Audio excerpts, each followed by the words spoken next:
That's mad. How old is this lens? It's like 40, 50 years old, depending on which. What? I don't know what the exact age of this one, but they were manufactured in 1970s to 80s. That is crazy.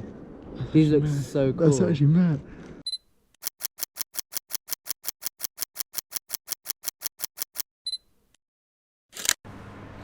Yo, I'm up in London at the moment.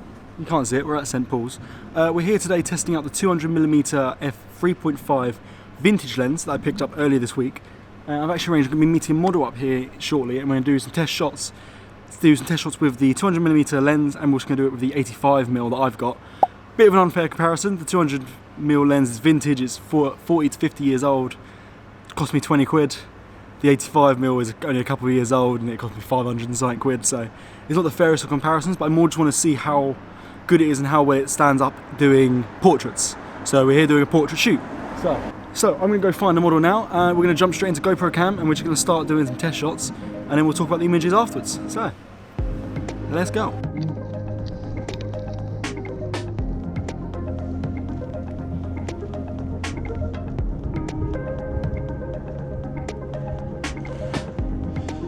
Okay, that is zoom.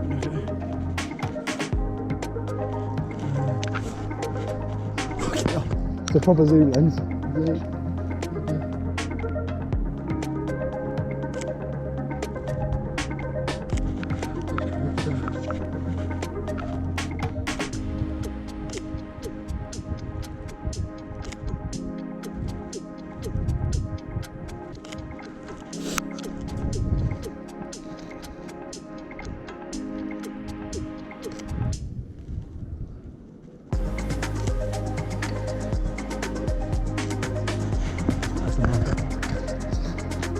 So that, yeah, same place. You'll see it in a second. It's real zoom. It is.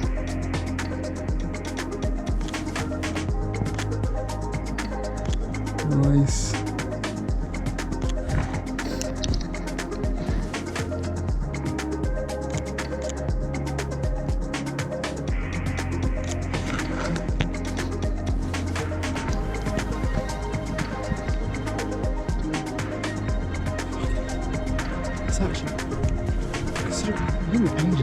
That is so cool. How old is this one? It's like 40, 50 years old, depending on which. I don't know what the exact age of this one, but they were manufactured in 1970s to 80s. That is crazy. These look so cool. That's actually mad. Is this your first time trying it out? Yeah, I tried it in my garden. Literally took like 2 photos of my brother. That's crazy. That's actually mad.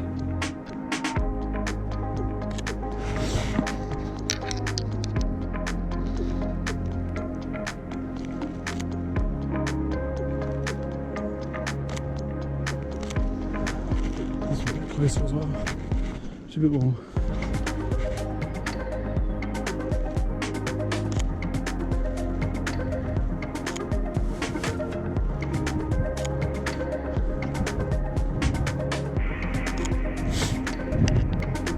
You want to go down like to the next one? I'll go up there.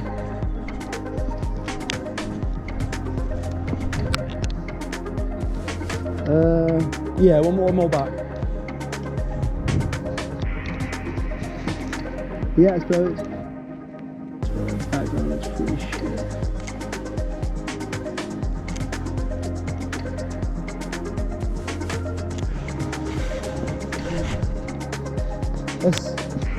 Let's swap, because the fence behind looks a bit shit.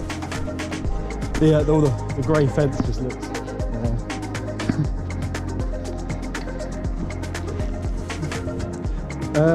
Yeah, you stop there after it, come back. That's better.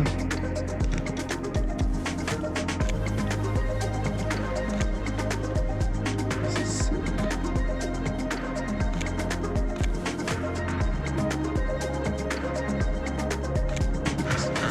Let's stop lenses, sorry.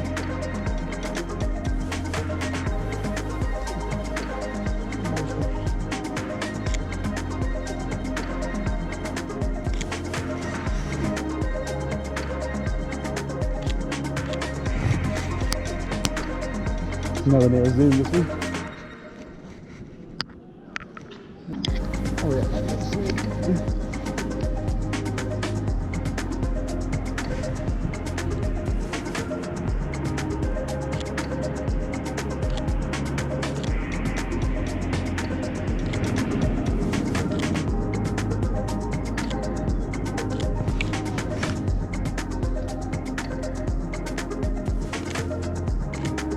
Yeah, they're cool. They're cool. Get a couple more starting up with this one. And then... yeah. That's sick.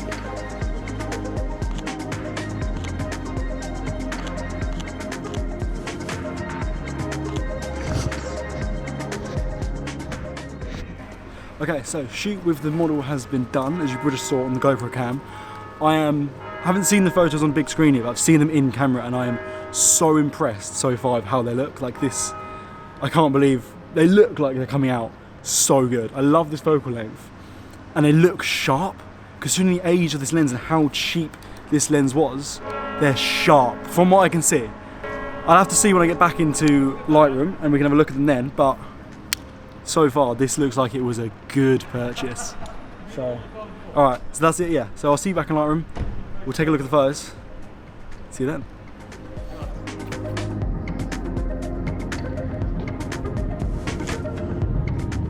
Yeah, so I'm on my way back from London now, and obviously we did the photo shoot with the 200mm lens that you saw earlier. I've also gone out and just done some street photography with it, just to kind of get a feel for the lens and see what it's coming out like. But I wanted to give you my thoughts, my initial thoughts before I see the photo on the screen, while it's still fresh in my head.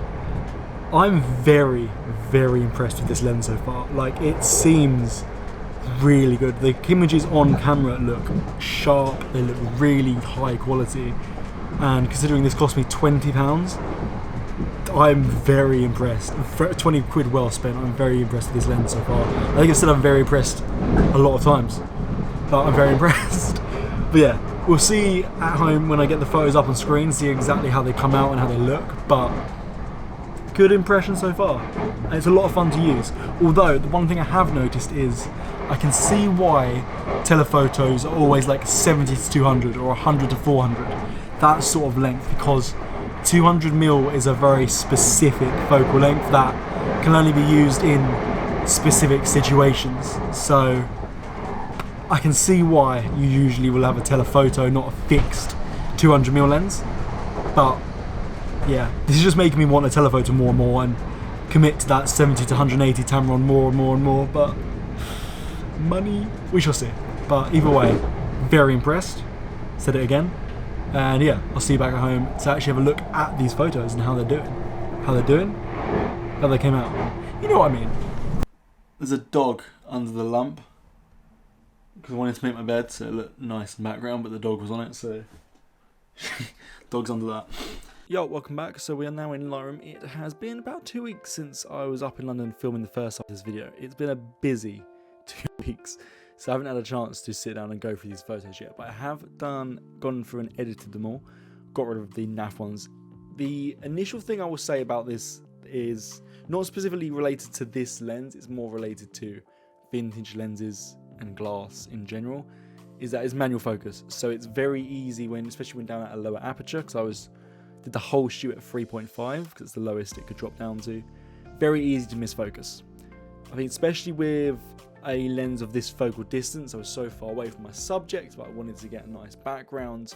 Really hard to exactly pinpoint out focus. And with mirrorless cameras, it makes it a lot easier because you have focus peaking and you've got the zebra effect. I can't remember the exact name of that function in mirrorless cameras, but it basically everything goes red, or the color of your choice, and my camera is red. Goes red when it's in focus, and that makes it a hell of a lot easier to be able to manual focus with these lenses, but it's still a bit of a pain because it could be picking up as slightly in focus, but like the background's more in focus. So like this image on screen now is an example of how it's really easy just to slightly miss focus, and then your subject's out, your background's in. Bit of a pain, but overall, my initial impressions from using this lens. So as I say, it's where is it? Let me grab it. So this is the lens, big old bit of glass, really nice looking bit of glass, and actually got a really nice looking lens. It's this bit here is obviously the lens cap. That's my M42 to E-mount adapter. I've talked about this before. I've linked it below when I did the 50mm vintage lens. 55mm, I think it's 55mm vintage lens video. There's a bit of fluff on my lens. But yeah, I'll link this below if you're interested in playing around with vintage glasses. Things are really handy. I'm pretty sure you can get a lot more slim profile ones than this one. This was just the first one I saw online. But yeah, this is the lens. As I say, it is a 200mm f3.5 Optomax auto lens. Don't know exactly how old this one is, but it's a nice bit of glass. It's a really nice bit of glass, and I'm really, really impressed with the images that have come out of it. It's not, it's like it's 200mm, so it's actually quite small for 200mm. Bit of weight to it, but it's not the heaviest thing in the world. So it's something I would actually quite happily have in my camera bag. And this is a focal length I really enjoy using, so this actually may come around me a bit more on a few more other shoots. Not for client shoots or anything like that, don't get me wrong, this is not a lens I would use for client work, but just for fun, this is something I would definitely use more often. So this lens cost me about 20 quid, I think it's like 20 quid and some change, including delivery fees from a seller on eBay. And I originally bought another one, I'm not going to go get it because it looks exactly the same as this, but I originally bought another one back in October of 2020, down in Brighton. Went to a thrift shop and was looking at all the old glass there and found this lens and was like, ooh, it was like £7. And I didn't have my M42 mount adapter with me at the time, so I couldn't actually try it out and test it. But from having a play of it, I could see that the aperture ring was working. It felt like the focus ring was working. It was pretty clean. I was like, you know what, £7, let's just give it a go. Got home and I found out that the focus on it didn't work. It was stuck at one point, and annoyingly that point was very, very close to the lens, so it wasn't really practical. I was going to try and use it, and I just couldn't really. It wasn't going to work. So I looked into getting repaired, and it looked about £50 to get it repaired, and I went on eBay and I found I could get a brand new working one for £20 including delivery. So that's actually what I went and did here. So it took up to London, as you saw. I did a POV video which will be coming out next couple of weeks, and we did the model test with it, as you saw in this video, and I'm very impressed. I really, really, really, really like this focal length, this 200mm focal length. As I said on the train, I can see why you don't really see these as prime lenses. It's very, I mean, I'm sure you probably could get them with prime lenses, but it's a very specific lens, it's a very specific focal length, and it's only going to be aimed for a very specific market. So market, I don't know why I said it like that, market. I don't know if you can hear the dog snoring, but she is. Okay, so going back on subject, talking about this lens, it goes from f22 to f3.5. The images look really good. I'm going to put some on the screen now. I'm really, really impressed with the image that comes out of it. Obviously, it is a cheap lens. Let's say I put this up for 20 quid, and we were comparing it to a lens that cost me 509 quid and is only a few years old. So it's not the fairest of comparisons, but we're just gonna have a quick look. Okay, so here you can see on the screen, I've got up in Lightroom, I've got on the right the 85mm at 3.5 and the 200mm at 3.5. Slightly different shutter speeds, but the ISO is the same. Settings are pretty much identical except for a slower shutter speed on the 200mm because there's less light, because it's more cropped. So we needed to let more light in, but it's all very fast, so the images are the same. Off the bat, they look pretty damn good to me. Both of them look really sharp and look really, like, I'm very impressed with them. If you start pixel peeping, that's when you're going to notice the difference. You're going to see that there's a lot more detail within everything. Let's get his face as much as we can. So there's a lot more detail. His face is a lot sharper. There's a hell of a lot more detail. Everything's just crisper, but that would be expected. This is auto-focused with like the latest technology. It's a much more expensive lens. It's a lot newer. So it's not the fairest of examples and comparisons, but considering the difference in price and in age, I think that it's still a very viable comparison, and it's a very viable lens to use. As I say, I wouldn't use it for client work, but I'd much rather deliver an image that looks like this. But I think it's sick. I think it's really cool, especially if you're just playing, if you just want to have a play with it. If you're interested in trying out this focal length and you don't want to go and cash out like $1,000 on a telephoto lens, this is a really good option to try out. When you start to pixel peep, like here, surface value, I think that looks really good. When you start to come in a bit, it's very soft, it's not as crisp, it's not as clear, but it's a £20, potentially 50-year-old lens. Like, this is really pixel peep. As I say, I would not be using this for client work, but for fun, and just messing around, I think this is a really good lens and I'm really impressed with it. And this is just another testament to the fact that vintage glass is making a massive comeback at the moment, to be honest. And a lot of people are using it, a lot of people are playing around with it, and obviously you can spend hundreds and thousands on vintage glass. But for me, the appeal of it, if I'm going to spend that much money on lenses, I want it to be top notch. I want it the best I can get. And obviously there is vintage glass that matches that. I'm not saying there's not, but personal opinion, if I'm going to be spending money on vintage glass, I want it to be cheap and I want it to be fun to use. That's the main factor. This lens is a lot of fun to use. There we go. That's what this entire rambling for the last 15 minutes has been for. That's what I've been trying to say. It's fun to use. It's not the best lens you're going to buy. It's not the best quality. It's not the best sharpness. It's pretty damn good and it stands up to its own. But the main factor for this is it's fun to use, and that's why I've been playing around with vintage lenses, is they're just fun to play around with. So yeah, that's it. Instead of being rambling on for another 5 minutes, that's what I wanted to say. It's a lot of fun to use this lens. If you're interested in this focal length and playing around with vintage glass, or just playing around with a completely different focal length than what you're used to, just for some creative expression, I'd highly advise it. And this is, I'd say, is a really good option, especially how cheap it is to pick up, and it's not particularly heavy. So yeah, that's it for me. It was a lot of fun using this lens. I'm no doubt going to use it more in the future, and keep an eye out because I'll have a POV video using this for street photography coming out soon. That is it for me. All of the stuff YouTubers normally tell you to do. Oh my god, the gym's opened up this week, and if you go to the gym and you know after having 3-4 months of not going to the gym and then working out, everything hurts. It's not me trying to like flex as I go to the gym. I'm just in pain. Okay, keep the arms down here. Like, subscribe, comment, hit the bell, all of that stuff. I'll see you in the next video. I can't even end this video. See you next video. Peace. Bye. I can't. There's no. I haven't done a hat thing in a while.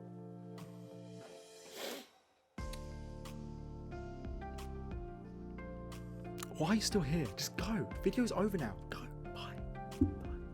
Can we just talk about quickly how she stayed here for the entire video? Just chilling. Just chilling.